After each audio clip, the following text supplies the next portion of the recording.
Marami nga ang mga nagpasalamat sa ambag at napakaganda at makahulugang mga kanta ni Mr. Freddy Aguilar. Ilan sa mga ito ay ang anak, ipaglalaban ko, bayan ko, estudyante blues, magbago ka, sa kuko ng Agila. Ilan lang yan sa mga hit songs ni Mr. Freddy Aguilar.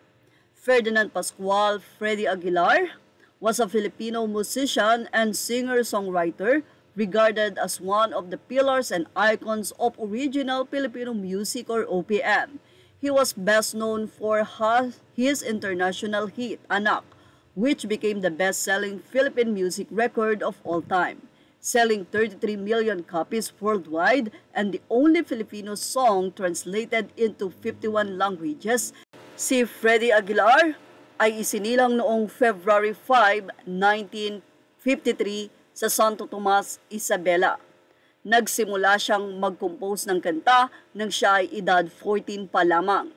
Nag-aral siya ng electrical engineering sa De Guzman Institute of Technology pero hindi niya ito natapos.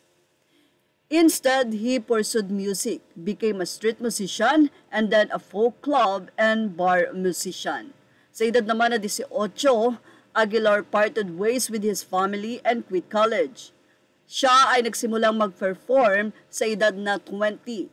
After realizing and regretting his mistakes 5 years after quitting college, he composed the song Anak. Aguilar first began performing in public 1973 when he auditioned and was hired to play folk song 500 pesos per gig at the Hobbit House in Ermita, Manila.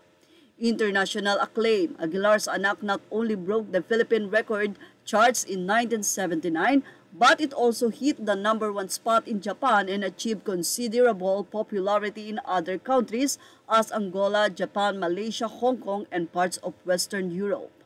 The song has become so famous that by some counts, it has been recorded in as many as 100 versions in 23 languages throughout the world. Billboard reported that the song was the #2 world hit of the 1980s according to Billboard. Aguilar was the second best-selling recording artist of 1981 in Europe. As of 2006, it was unpassed as the highest-selling record of Philippine music history.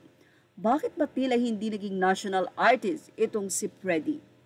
Well, ano masasay nyo about dito? Ilagay na ang inyong opinion sa ating comment section. Images are all credit to the rightful owners. Please like, share, and subscribe.